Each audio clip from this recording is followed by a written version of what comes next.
Yesu ariko arakora ibitangaza mu isi, ariko arabikora no mu ishengero rya Hope Church. Impumyi zirahumuka, ibifamatu birumva, abatabona barabona, abatavyara baravyara. Nawe urashaka kuronka igitangaza cyawe no munsi? Kwirikirana ikiganiro ivyo Yesu akora mushikirizwa n'ishengero rya Hope Church.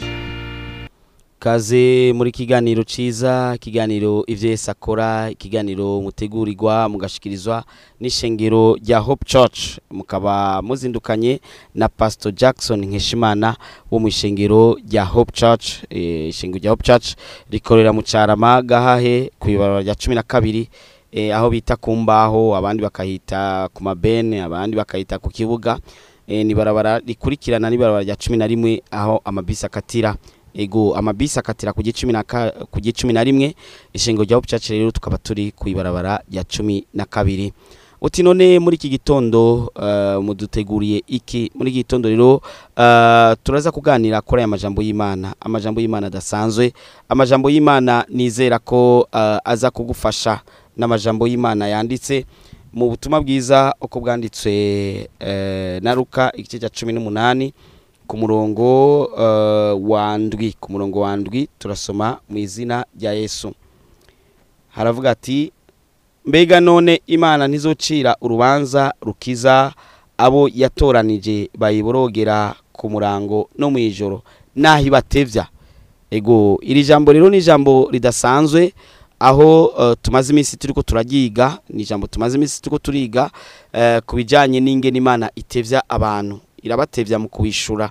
Iyi ni nkuru y'umudamu yarafise ikibazo kandi yarakeneye ko atunganirizwa, maze yitura umucamanza ngo kandi yari umucamanza gabitanya, aramuyirengagiza rimwe kabiri gatatu, abandanya muyirengagiza.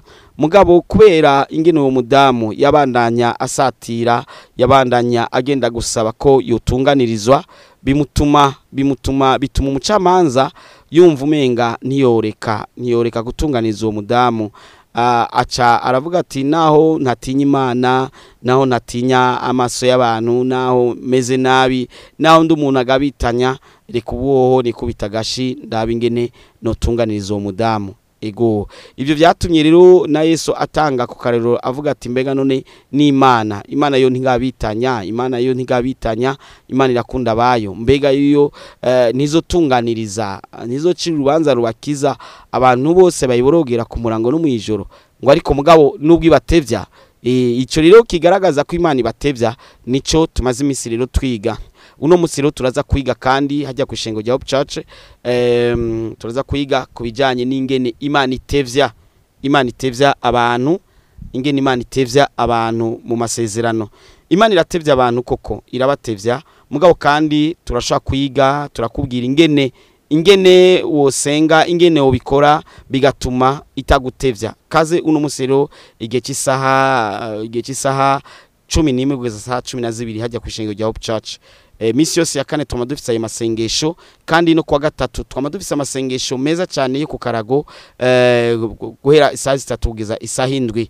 Ndaguhaye kaze rero uno munsi uze kwiga iryo jambo ry'Imana hamwe no kugusengera kubohoka, wumve ico wokora cyotuma amasezerano yawe atabagiteba. Amasezerano ya benshi yaratevye, mbere bamwe baramaze no kwihebura bibaza ko bitagikunze, abandi bakibaza ko bari bavangiwe igihe Imana yababwiye ivyo. Uretse ko abavangirwa babaho, kandi canke rimwe na rimwe kibaza ati ivyo byose n'umuvugisho yari yambeshe, kandi nivyo koko hari abavugisho babesha, ariko kandi n'Imana iravuga, kandi Imana iravuga biciye mu ijambo ryayo, Imana iravuga biciye no mu ngabire zitandukanye. Imana ishobora kuba yaravuganye nawe biciye mu ngabire zitandukanye, canke ikavugana nawe biciye mu ijambo ry'Imana. Ivyo byose Imana irabicamo kugira ngo ikubwire, ariko ukabona amasezerano yawe ariko arateba. Amasezerano amaze umwaka, imyaka 2, 3, 5, mbere nimba n'umukobwa ugasanga umaze gutangura no gusaza, canke n'ivy'akazi ukazusanga nyene imyaka iraheze irabaye 10 utararonka akazi, imyaka irabaye ingahe utararonka ya visa, imyaka irabaye angahe ingwara, ahubwo mu gishingo cyo guhera ikigende yongeramo inguvu. Ivyo byose rero bigenda biboneka, bikagaragazwa nuko Imana ibiri kurabatevya. Ariko kandi uno munsi turaza kwiga bitume bigufasha umenye ingene vyogenda kugira ngo Imana ntibikindi gigutevya. Ego ego amasezerano yawe asohore, amasezerano yawe agaragare, amasezerano yawe abe amasezerano yawe abe. Kubera iki abandi amasezerano yabo ashika? None we ntiwavukiye amezi 9 nk'abandi, nubwo ushobora ko waratevye indwi zibiri canke ukaza imbere indwi zibiri, mugabo ufise amaraso atukura nk'ayabandi. Kubera iki nawe utokwishurwa? Erega nawe wo kwishurwa, erega nawe wo kwishurwa. Uze rero uno munsi rero Imana ikugirire neza uno munsi, uze kuhaba kugira ngo nawe ugirirwe neza nk'abandi, nawe witabweho n'Imana nk'abandi, uze kwiga. Nakubwiye ko kwishengo rya Hope Church hatagoye. Ufashe bus ururukira ku 11, bus zo muri ville zirahari, muri ville bus za Carama zirahari, ururukira ku 11 ukaca ugira intambwe nkenya gusa ujya kwibarabara rya 12, nibarabara bita ijyamabeni canke ijyimbaho, abandi bakayita ku kibuga, ni hafi y'uruzi Gikoma canke ikiraro ca Gikoma nyene. Intambwe zikenya ugeze rero kwibarabara rya 12 uca uduga gatonya ucubona urusengero murazi urusengero ntigoberana, uca uhabona ni urusengero nyene rurerure ruri muri clôture, hariho portail ya bleu. Inzu iri mu rupango nyene ni inzu ya etage, mugabo etage inzu hejuru itarahera neza, mugabo isakaye, etage isakaye. Rero aho nyene bariho na portail ya bleu, ico nico kica bakumenyesha, kandi kuri portail handitse Hope Church. Ego ucushika aho nyene niho tuza kuba turi, tugusengere, tugufashe kugira ngo Imana ikugire neza. Ntucikwe n'amahirwe yawe, Imana ibagomba kukugirira neza. Iki ni gihe cyawe, nawe yaragiriye neza benshi, nawe urashikiriwe nawe kugira ngo nawe ugirirwe neza. Uku kwezi kwindwi kukubera ukwezi kumugisha, kukubera ukwezi ko kwibukwa n'Imana, kukubera ukwezi kwitabwaho n'Imana. Reka ndakubwira ikindi kintu utaruzi. Uzi ko buri kwezi Satani atega imitego. Buri gihe Satani yamateza imitego kandi agatega umunsi mubi. Hari umunsi mubi Satani atega. Uwo umunsi mubi sinzi kuragushikako. Sinzi ko wibuka umunsi wigeze guhura n'ivyago by'urutavanako, ukibaza impamvu byabaye. Wari wibereye muhira, urafashe moto uragiye ahantu, ugeze mu nzira ugize accident. Abandi bose amamoto ariko ararengana, mugabo gwawe canke wagiye ko igize accident, canke imodoka igize accident, canke umunsi wumvise inkuru mbi ku buzima bwawe canke ku buzima bw'inshuti yawe, ukaza wumva umunsi mubi urabaye, uwawe arapfuye. Wari wagiye ku kazi, none baraguhamagaye ngo umwana araremvye, umwana yari yibi canke byabaye ukuna kuriya, canke ukazubona umugabo arakwirukanye atampamvu. Hari iminsi mibi itegurwa. Sinzi ko wibuka ko higeze kubaho umunsi mubi mu buzima bwawe. Umunsi mubi ubaho rero. Ego ivyo bimenye kandi bimenyere, umunsi mubi urabaho. Rero Satani agapanga ivyiwe, agategura, agashiraho ngaho, akavuga ati uyu munsi ndawuteguye uzobe umunsi mubi kuri runaka. Ego rero kuri wa Mungu tuzosenga tugira ngo tugusengere, Imana igukurireho uwo munsi mubi. Uwo munsi mubi Satani aba yashizeho, Satani aba yapanze umunsi mubi, Imana igukurireho. Ego cyane, Imana igukurireho umunsi mubi. Ego cyane. Dusomye mu gitabo cy'umusiguzi igice cya 12 turabona ijambo rijanye n'umunsi mubi. Havuga ngo igitabo cy'umusiguzi igice cya 12 ku murongo wa mbere havuga ngo, kandi wame wibuka umuremyi wawe mu minsi y'ubusore bwawe, iminsi mibi itaraza, igihe kitarashika aho uzovuga uti nta kikinezera. Imana idufashe. Ngo hari umunsi mubi, ngo iminsi mibi ngo itaraza. Kumbe iminsi mibi ibaho, iminsi mibi ibaho. Ego ndiko ndakubwira, iminsi mibi ibaho. Satani rero muri uku kwezi yarateguye ivyo kubera iminsi mibi, ivyo kubera umunsi mubi, ivyo kubera ibihe bibi, ivyo kubera ikintu kibi mu buzima. Ariko kuri uyu wa Mungu tuzogusengera, Imana ikugirire neza uwo munsi mubi canke iyo minsi mibi Satani ariko arapanga ku buzima bwawe nizobeho. Erega none heraba ndakubwire, sinzi kubizi ko hari kibi kiriko kirategurwa ku buzima bwawe, gitegurirwe kuzimu, gitegurwa na Satani. Nubwo Imana iri kuyagupangira ibyiza, Satani nawe ariko arapanga bibi. Ni ngombwa rero ko dusenga. Ijambo ry'Imana ritubwira ko amasengesho ahindura imigambi ya Satani. Imigambi ya Satani yose, Satani aba yapanze imigambi mibi ku buzima bwawe. Rero kubwo amasengesho ivyo byose birahera, bigahinduka. Uzoze rero kuri uyu wa Mungu tuzogusengere kugira ngo imigambi mibi Satani yateze ku buzima bwawe ihere. Hari umunsi mubi Abisirayeli bigeze kubaho, wari umunsi Hamani yari yateguye umunsi mubi ku bayuda, yari yateguye ngo itariki 13 z'ukwa 12 ngo abayuda bose baze babice igihugu cyose, mu bihugu byose mbere bari bakwiragiye mu bihugu 127 byatwagwa n'umwami Hasuwerusi. Maze harabaho amasengesho, baratahura baramenya, harabaho amasengesho y'iminsi 3 ya Esiteri na Moridekayi n'abayuda bose, maze wa munsi mubi urahava. Imana ishimwe cyane. Nawe tugira tugusengere kugira ngo umunsi mubi, uwo munsi mubi, iyo minsi mibi Satani yapanze ihere. Reka Satani n'abantu biwe ari bo barozi, abanyamareba n'ibindi barapanga bakavuga bati uyu munsi ni kwa mama Kabibi, ejo ni kwa papa Kabwana, hirya ejo ni kwa naka na naka, bakabara bipanze. Reka ndakubwire, ndiko ndavuga nkuko hari igihe wifata ibinenegwe ukabifata nko kubenga ntibikuraba, ukamenga abapfa niba abandi bahoze bapfa. Oya, hapfa ubutari bwapfe. Yoba yateguye kutegerezwa gupfa, ariko ukabifata minenerwe. Kandi urupfu ni ikintu gikomeye cyane, cyo kintu kibi kibaho mu buzima. Ikintu gishobora kugikuraho ni Imana gusa, nta mwana w'umuntu abishoboye. Ego ni ngombwa uze tusenge iyo Mana ishoboye guhindura iyo migambi y'abadayimoni. Kumbure muri uku kwezi bapanze kutegerezwa kugisumu, kumbure muri uku kwezi Satani yapanze kutegerezwa kugira accident, kumbure muri uku kwezi Satani yapanze ko uza kugwa mu mazi, kumbure yapanze ko baza kukwiba, kumbure bapanze ko uza kugenda kunakuriya, ariko dusenze birahava. Kandi bizogutangaza mu gihe wanse kusengerwa ukazibona birabaye, ukavuga ati iyo menya iza mu nyuma, iyo menya kandi kenshi iza umuntu ariko aricuza. Ego cyane. Uzoze rero kuri uyu munsi wa Mungu tugusengere hajya ku ishengero rya Hope Church, tuko turasengera uwo mutwaro nyene wo gukuraho umunsi mubi.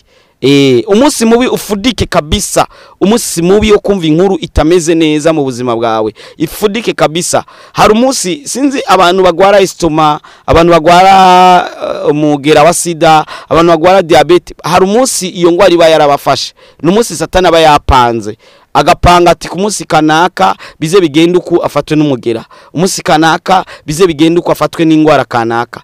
Ivyo byose rero Satani yapanze agomba ko bizoba ku buzima bwawe, ntihagire ikintu na kimwe kiba ku buzima bwawe.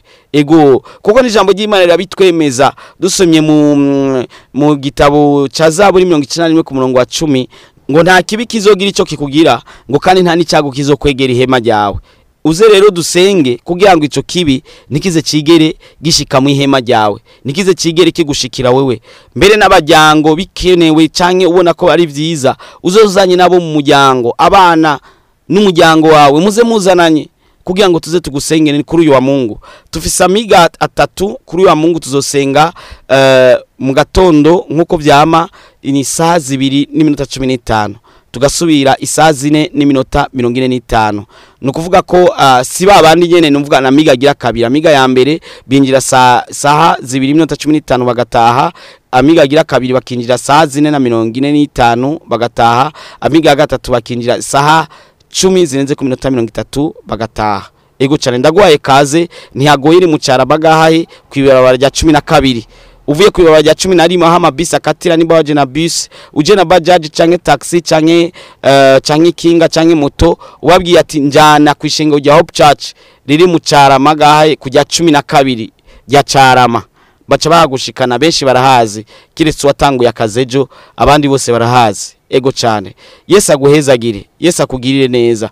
Uzoze rero ku munsi wa Mungu, ku munsi wa Mungu tugusengere, canguze uno munsi kandi naho nyene kugira ngo twige impamvu zituma abana b'Imana batishurwa n'ingoga, tukavyiga kandi tukagusengera kugira ngo wishurwe n'ingoga. Reka ndakubwira ikindi kintu, urashaka kujuragira ikantu wabone neza, ndaguha nimero za telefone zumu protocol acha kurongora neza, akwereke kugenekereze mu gihe wowe uri kurajuragirika nubwo hatagoye. Ni nimero 68 ubusa 9 ubusa 8 ubusa 3, 68 ubusa 9 ubusa 8 ubusa 3. Ziroroshe cyane izo nimero, uvuganye n'uwo protocol acha gufasha kandi usanga bibaye vyiza cyane ntibigorana n'ahantu horoshe cyane kumenya. Ndagwaye kaze mukanya rero, reka nagwe akajyo kugira ngo ushobore gukurikirana intahe z'ivyo Yesu ariko arakora, intahe z'ivyo Yesu ariko akora mu ishengero rya Hope Church mu Carama Gahahe. Ivyo Yesu ariko arakora ni byinshi cyane, ariko twashimye kubaha zimwe mu ntahe, si ntahe zose oya, sintahe zose ni zimwe mu ntahe z'ivyo Yesu ariko arakora mu ishengero rya Hope Church. Ndagoye kaze rero, nawe Yesu akugire neza, nawe Yesu akwiteho. Uyu munsi wa kane uze kubera umunsi mwiza, umunsi w'umugisha, umunsi wo kubona Imana, umunsi wo kwitabwaho n'Imana, umunsi wo kwitwararikwa n'Imana, umunsi ivyiza byose biza gutaha iwawe. Reka tubaye mwanya rero mumvirize izo ntahe. Pastor Jackson Nkeshimana cangaruka inyuma y'intahe z'ivyo Yesu ariko akora mu ishengero rya Hope Church. Yesu ariko arakora ibitangaza mu isi, ariko arabikora no mu ishengero rya Hope Church. Yesu ashimwe. Baradusengeye ko umuntu icyo atahora ajya acatangura kugifungura. Je sinahora ngindagara n'intore ntazo nahora njya.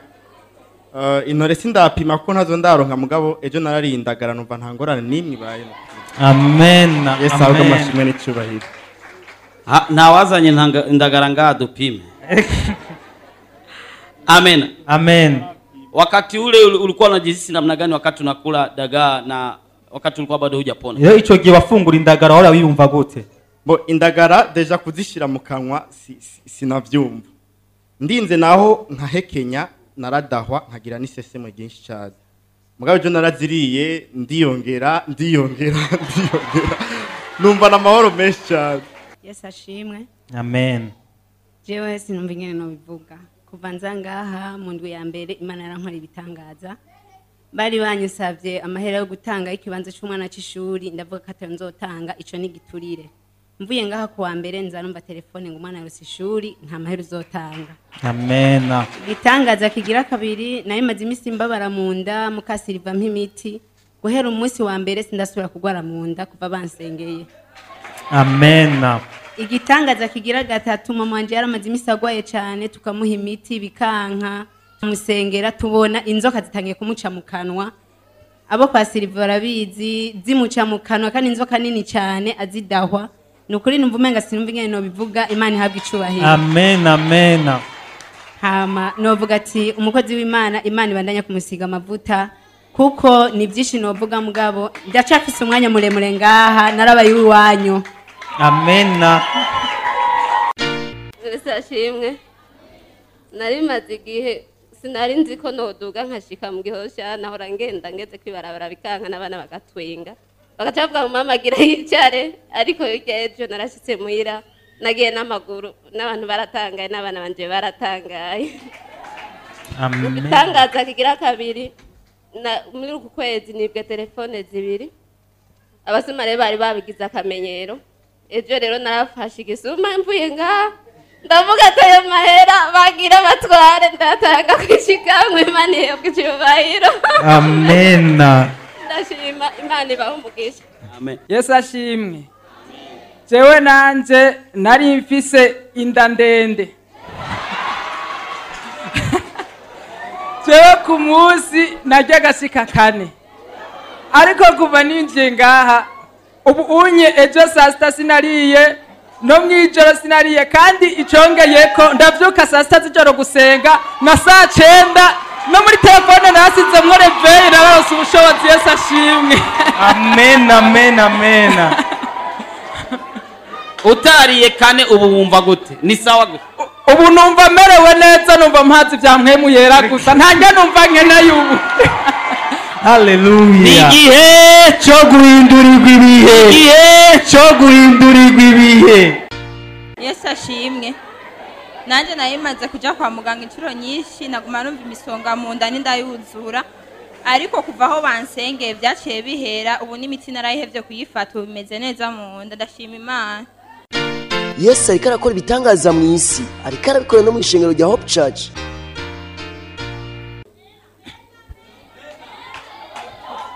Yesu ashimwe. Amen.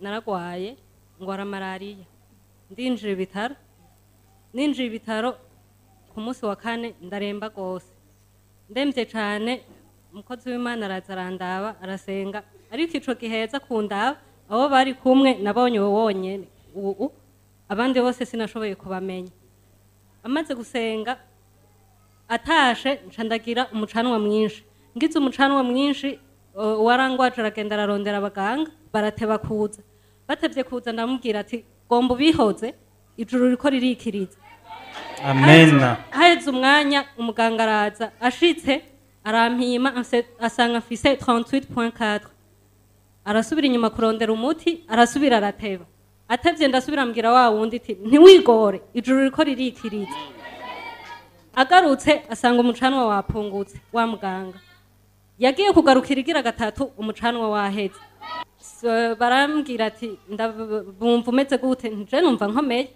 je ndagenda ntegerezwa gutaha niko ndafise hariho igikorwa kindindiriye ntegerezwa kuja gukora baranyandikira barambwira ati ego genda ukontoroze hamutahe harageze saa 10 n'agapapuro bampaye ko kuja gusaba billet de sortie abaganga baragata badutuma gashasha saa 10:30 niho nashitse ngaha mu gikorana navuye muri hôpital militaire nshikira ngaha anya shitse ngaha rero umukozi w'Imana ariko arasenga urumva uvuye kuri za kinine naho nyene urumva mvuye ntazimaze ngiye kubandaniriza muhira umukozi w'Imana ariko arasenga nari nicaye hari inyuma ndatereza amaso gutya mbona umuntu yarafise bekiye ngaha ayishize hejuru nanje muri uwo mwanya nari numva nyene mu mubiri ntaramera neza ariko muri uwo mwanya numvise amaraso menga atanguye gukanya nyene numva umenga nutuzi dukanye bariko baransukako mu kanwa nari merewe nabi numva bwaburure bwose noze bimwe byose bibi vya malaria muzi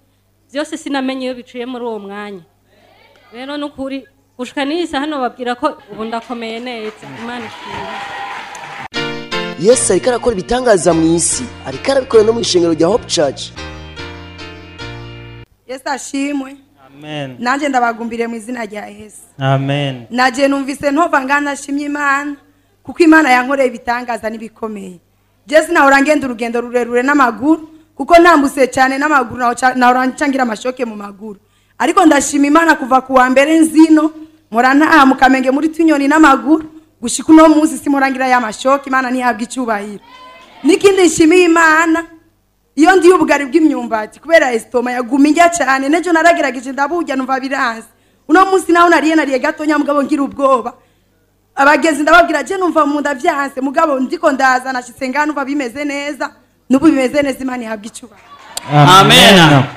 Kandi guhera uno munsi uraza kuburya neza sans problème. Isashimwe. Nanje nari maze imyaka 5 ngwa estoma ariko ndiko ndafungura sinafungura byose ariko je narari ubugari bw'ibigori numva bunguye neza Yesu ntabwo icyubahiro. Amen. Amen. Amen. Yesu ariko arakora ibitangaza mu isi ariko arabikora no mu ishengero rya Hope Church. Nizere ko izo ntahe zigufashije ivyo nivyo Yesu ariko arakora mu ishengero rya Hope Church kandi ivyo si vyose izo ni zimwe mu ntahe si ntahe zose oya izo ni zimwe mu ntahe z'ivyo Yesu ariko arakora nawe ndaguhaye kaze kuri uno munsi rero murazi ko tuza kwiga igice kigira kane cingene umuntu yogaruza amasezerano yiwe akishurwa hakiri kare ego ngo nubwo ibatevya hari ibintu bine hari ibintu bitanu bituma amasezerano y'abantu ateba hari ibintu bitanu bituma amasezerano y'abantu ateba uno munsi rero tuza kwiga ikintu kigira kane gituma amasezerano y'abantu ateba rero tumaze kuciga tuca twiga n'ingene ayo masezerano atosura kandi guteba ivyo Imana yasezeranye umuntu bishike mu kiringo cyo kuko bishitse utagishoboye utagifise namenye yo kubijya nimba ari bijanye no kujya utakivyara nimba ari mariage bisaba ko binyaruka hakiri kare kugira ngo uve muri ivyo bibazo no musiri turaza kwiga ikintu kigira kane ni hajya kwishengo rya Hope Church murahazi benshi baramaze kuhamenya ni hajya mu cyara magahe kwibara rya 12 uvuye kwibara rya 11 ha mabisa katira ucuja ku 12 ego uno musiri tuza gukuraho ikintu kigira kane ego kwa kane uza niyo tuzoca turangiza ikigira gatanu mugabo turamaze gusitura ibishika bine ibishika bitatu uno musi tuza gusitura ikigira kane kwa kane uza ko no wa kane uzoba wanyuma uku kwezi kwindwi niyo tuzositura icyanyuma uno musi rero ndagwaye kaze ntubure kuza uno musi isaha 11 kugeza isaha 12 tufata isaha imwe yonyene turiko turiga harimo no gusenga kandi byose Yesu arabikora ego cyane ndakwibutse kandi ko kuri uyu wa Mungu ndakwibutse rero ko kuri uyu wa Mungu ari wa Mungu wa nyuma w'uku kwezi ni wa Mungu wa nyuma w'uku kwezi aho tuzokuraho ibintu byose satani yazitije bijyanye n'ukwezi kwindwi zijya nkingi zine zitera umunsi mubi inkingi zine zitera umunsi mubi kuri uyu wa Mungu niyo tuzozisitura tuzikureho kandi tuzoca turongeraho n'akajyo ko gusengera ukwezi k'umunani kugira ngo ukwezi k'umunani kuze kutubera ukwezi kwiza ndagwaye kaze ntubure kuzoza aho kwishengero rya Hope Church izoba ari dimanche ya nyuma aho tuzositura inkingi gira kane ari nayo nkingi ya nyuma ni vyiza kugira iherezo ryiza kuruta intango ingene yagenze ushobora kuba izi dimanche zindi zitatu tigezuza ariko Imana yo bikugiriye neza uronsa kajyo kuri dimanche ya nyuma yo gusitura rero kuherengeteza ibibi byose satani yapanze ku buzima bwawe hari byo satani yapanze ku buzima bwawe tuce turongera nakajyo gusengera ukwezi k'umunani murazi ko satani afise ifuhe ku bana b'Imana arifuza ko buri kwezi habi bibi ukwezi k'umunani hari byo satani yapanze ko bizoba ku buzima bwawe kuri dimanche ya nyuma iyi dimanche tuzoca tusitura dukureho ibibi byose satani yapanze ko byoba mu kwezi k'umunani mu buzima bwawe umunsi mubi yapanze wo mu kwezi k'umunani bimuherane kumbure yari yapanze ko mu kwezi k'umunani uzopfa uzogwara uzomera ukuna kuriya ivyo yapanze byose bibi ku buzima bwawe ntihagire ikintu na kimwe kibi kibaho ku buzima bwawe ahubwo ukwezi k'umunani kuze kubera ukwezi kwiza ko kwishurwa ko kwitabwaho n'Imana no kugirirwa neza rero kuyu wa Mungu ntuzobure kuza twama dufise amiga atatu amiga ya mbere atangura saa 2:15 amiga ya kabiri agatangura saa 4:45 amiga ya gatatu agatangura isaa 10 n'igice ndagwaye kaze ntiyagoye ni mu Cyaramagahe ushitse ha mabisi akatira uje n'indi déplacement canke na bisi ni ku 11 ucuja ku 12 aho bita kumbaho ni barabara ikurikira abadandaza kwimbaho uri hagaze ko cubona ishengero ni ishengero rya Hope Church ishengero rerere gutya riri muri clôture hariho portail ya bleu inzu ya mbere iri mu rupango rw'ishengero ni inzu ya etage tuko turubaka itarahera iyo hasi yaheze iyo hejuru ntirahera neza mugabo iramaze gusakagwa turagwaye kaze rero ntuzobure kuza kuri dimanche ya nyuma kuko nutaza uzoba wikoshereje kuko ni umunsi wo kurangiza rero ivyuku kwezi kugira ngo tuvyugaze kabisa satani ntaronka haca ego cyane Yesu aguhezagire akugire neza uyu munsi naho muraze rero ko tuza kwiga impamvu ya kane ituma abana b'Imana bateba kwishurwa kandi uno munsi rero niho tuza naho nyene gukuraho ico gituma utishurwa n'ingoga maze bitangure kuza hakiri kare no kuvuga uno munsi saa 11 uze kubuhari urashaka kujuragira kandi guha nimero za telefone zo mu protocole ni 68 ubusa 9 ubusa 8 ubusa 3 68 ubusa 9 ubusa 8 ubusa 3 68 09 08 03 urakigwa no mu protocole aragufasha akakuruyobora neza kandi ibintu byose bikagenda neza mari kumwe na Pasteur Jackson Nkeshimana wo mushengero rya Hope Church ndakwifurije uyu munsi wa kane ukubera umunsi mwiza w'imigisha wo guhura n'Imana uzuravuga ati amena wo kwitabwaho n'Imana no guhura n'inyishu yawe ni mu izina rya Yesu ndavyatuye uko amen. Urashaka kwama ukurikirana ubutumwa bwiza bwa Pastor Jackson Nkeshimana ku telefone yawe ja kuri YouTube wandike Pasteur Jackson Nkeshimana urasanga ko ubutumwa hamwe n'ubwo yavuze kera ntibibagire kugira subscribe canke sabone wibuke kubusangiza n'abandi. Yesu ariko arakora ibitangaza mu isi ariko arabikora no mu ishengero rya Hope Church. Impumyi zirahumuka ibifamatu birumva abatabona barabona abatavyara baravyara. Mweje kumviriza ikiganiro ivyo Yesu akora mushikirizwa n'ishengero rya Hope Church.